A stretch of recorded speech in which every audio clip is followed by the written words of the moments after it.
Hello, I hope you're enjoying your Monday afternoon or Monday evening, wherever you are in the world.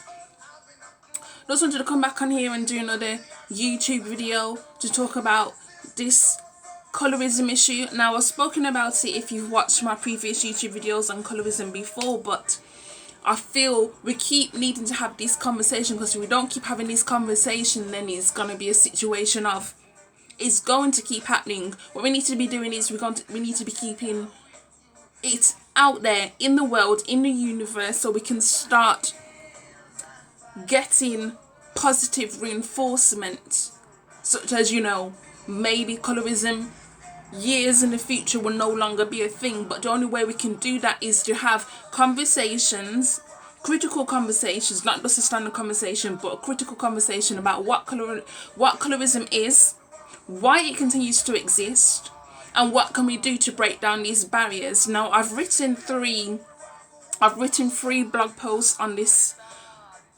situation, so I will be linking them down below in the description box.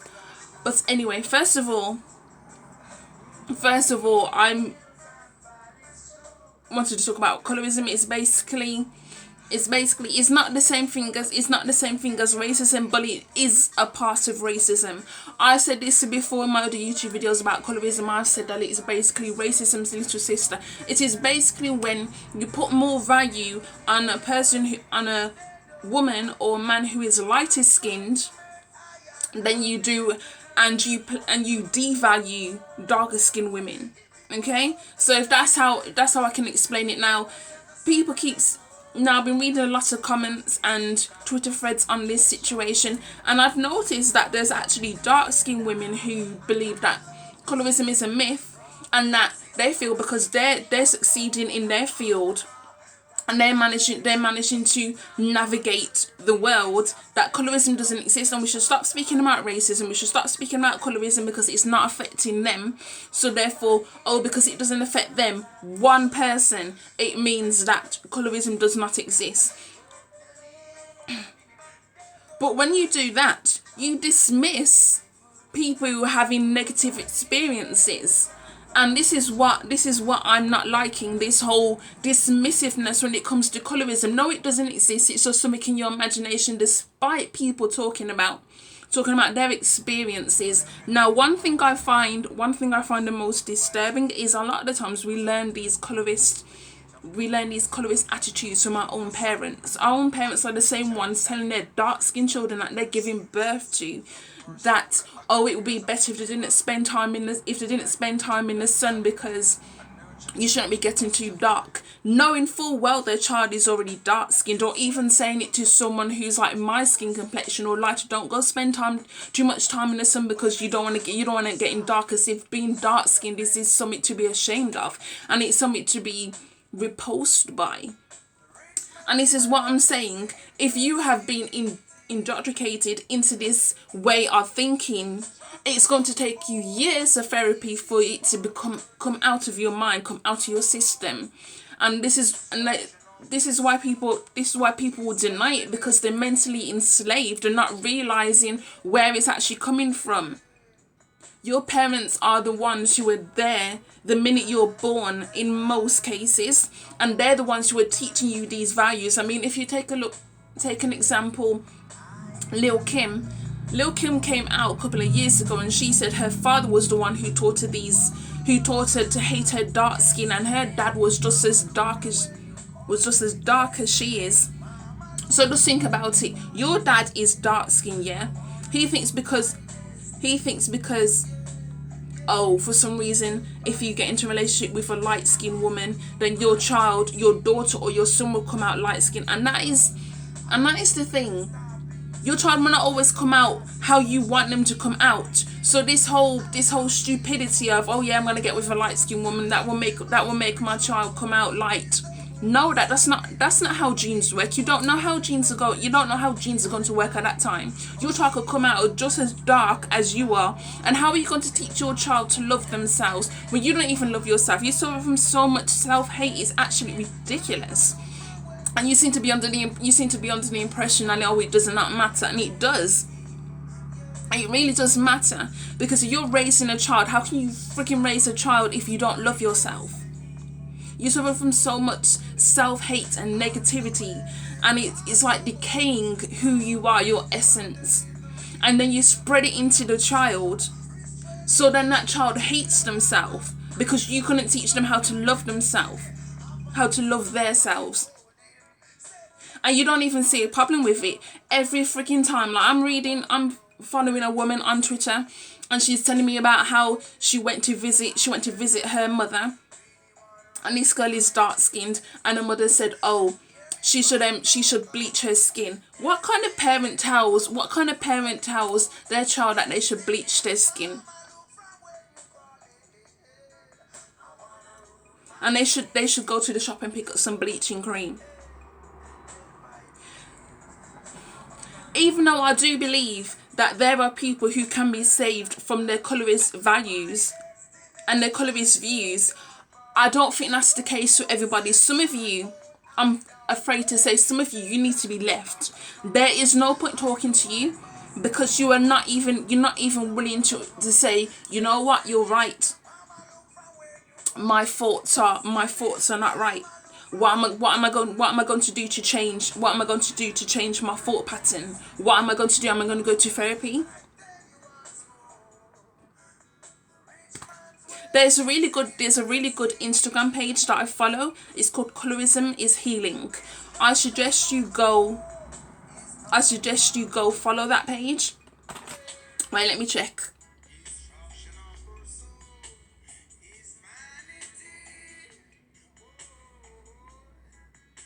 No, that's it. Colourism Healing. Sorry, Colourism Healing. So yeah, I follow that page, and that's a really good page. And they get people to write poems and blog posts about colorism and what we can do to heal colorism. And it's so brilliant, because this is what we need to be doing more often. We need blog posts, we need YouTube videos, we need poetry, we need people who are talented or people who understand what colorism is, in order to spread the message around that, you know, colorism is wrong. But we also need people to say, I understand where colorism came from in the first place. It came from white supremacy, European standards of beauty, and now technically white people are feeding us images all day, every day. You just have to read white-owned magazines. You just have to turn on the TV, and you will see how white skin and light skin is valued. I mean, even take a look in the movies. Yeah. When a movie calls for a black woman, the first black woman they typically tend to go for is a lighter skinned woman. Even if the movie is based off of is a movie adaptation of a book, and in the book it said they want the character was dark skinned. However, yet for some reason they're picking a light skinned woman. If the character is dark skinned, why are you using a light skinned woman? Is it because you feel that light skinned women can carry movies and that dark skinned women can't? Or let's take a look at the makeup and beauty industry. Why is it that so many makeup companies feel the need to produce products that you know can't work for everybody? Now, I'm not going to name any names, but majority of these companies are producing makeup, especially foundation, that can only be used for light skinned women or white women. However, darker skinned women, they're having to pick from the scraps, because there's not enough products for them to use. And you don't even see how unfair it is. They're being actively excluded from being able to wear makeup. They want to wear makeup, they want to feel good about themselves. I mean, but I will say, Rihanna doing Fenty Beauty is fucking brilliant. I just love the fact she said, you know what, I've had enough of this. I'm going to create a makeup line, and it's going to be exclusive of everybody. I mean, it's going to be inclusive of everybody. Sorry, my bad. A slip. It's going to be inclusive of everybody. It's not going to exclude anybody. Everyone can wear foundation where it can match. And this is the thing. Now, I've not tried Fenty Beauty's products yet, but I do follow them on Instagram and Twitter, and you do see their videos, and you do see the people in Sephora, they do matches, and like they have a whole range. There's like 40 shades. There's like 40 shades of foundations, and when a person comes in, they pick the one that will match the person the best. So they can find a foundation that they can pick, whether you're dark skin, brown skin, light skinned, white, whatever, Asian. You can find a product that will match your skin tone. And this is the thing, this is what more makeup companies need to be inclusive of. I mean, it's quite incredibly funny that only when Fenty Beauty decided to release the 40 shades of foundation, that these companies decided, you know what, I should be more inclusive too, only after she did this. Now, I'm not saying that because there is Iman Cosmetics. She also has a huge range of foundations that can match different shades of skin tone. There's also, I believe, NYX Cosmetics is also pretty good for their inclusivity. I can't get my words out. Their inclusivity, you know, of making sure that people can wear products and they can feel good about themselves, and all shades are valued. But I've noticed that the majority of these big white-owned companies are still not doing this. And for God's sake, why not? Why not? Why do you think Fenty Beauty is so successful? It's not just because it's partly owned by Rihanna. It's because she said, you know what, I'm gonna have these shades. I'm gonna make sure that it's inclusive for everybody. It doesn't exclude anybody. That is why the product is so successful, and this is why colorism is still existing into this day. Bloody hell! This is why colorism is still existent in this day, because you are so quick to exclude people who are darker skin tone because you don't see dark skin as attractive. You see, I mean, even the language used, tar baby, gollywog. Gollywog is just a nasty little word. That basically, Eden Brighton, she wrote a series of books, and the main character was a gollywog, and he had afro hair, very, very jet black skin, bright red lips, and it used to be on jam jars, and you could even get the gollywog toy. Now, it got banned because there was a load of controversy back in the 1980s that said this gollywog is racist, and it was racist. It was a disgusting little character, and yet there was still, you can go to freaking Brighton and they're still selling gollywog toys in Brighton. So you know what, and this is what I'm saying, because that is their representation of black skin. It's just seen as ugly and dark and vile, and light skin or white skin is seen as something to be praised and to be valued. You can value dark skin and you can value light skin. That's not what I'm saying. I just want it to be the same playing field, you know.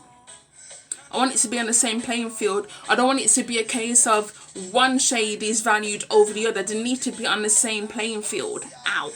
So I had to go to the dentist today. My tooth is killing me now that the general aesthetic has worn off, but boy. So I'm gonna wrap this up in a little bit, but yeah, I wanted to have this conversation, and it's not just a black thing, colorism. If you look at Asian communities, especially the Indian communities, they also suffer greatly from colorism.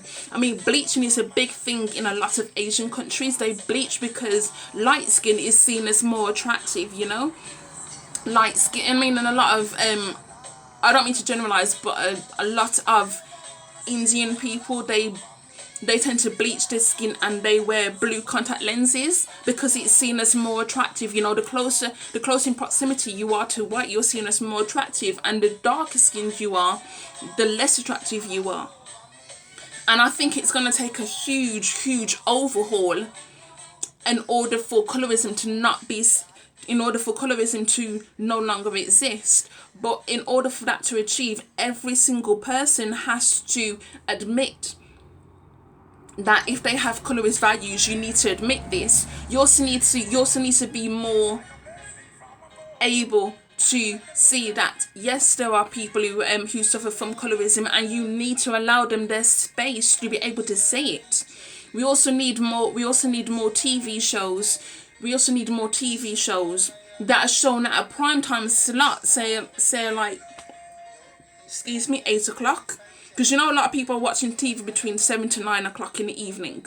So something around that time, 7 to 9 o'clock in the evening. 10 p.m. would be too late. I'm sorry to say 10 p.m. would be too late. But a prime time slot between 7 to 9 o'clock where dark-skinned women can discuss, that dark-skinned women and dark-skinned men equally can discuss their colorist values. Do they suffer from colorism? Has it had an impact on them in their career, their life? Does it have an impact on their mental health?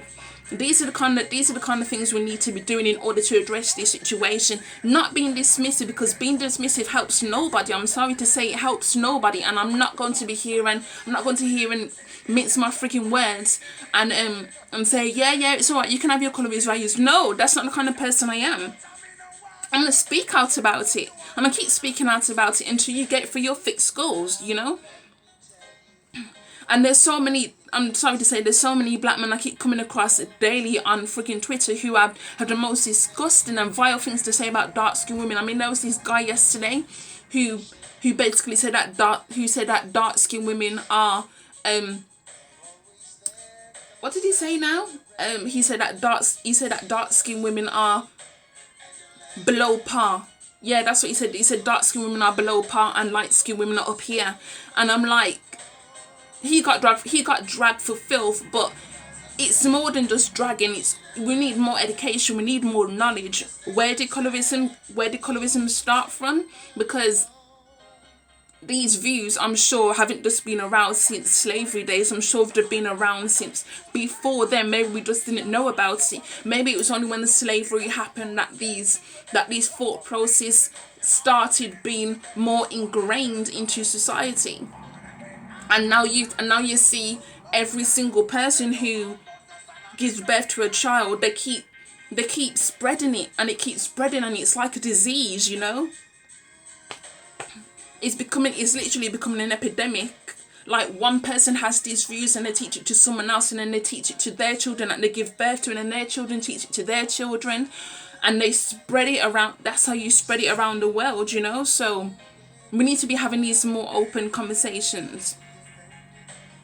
So, to wrap up this video, let me know your thoughts. Please leave a comment and let me know how you feel about colorism. What more can be done to address this situation? And I will be sure to reply back to everybody who leaves a comment. So I shall see you later. Remember, stay black and stay blessed. Bye.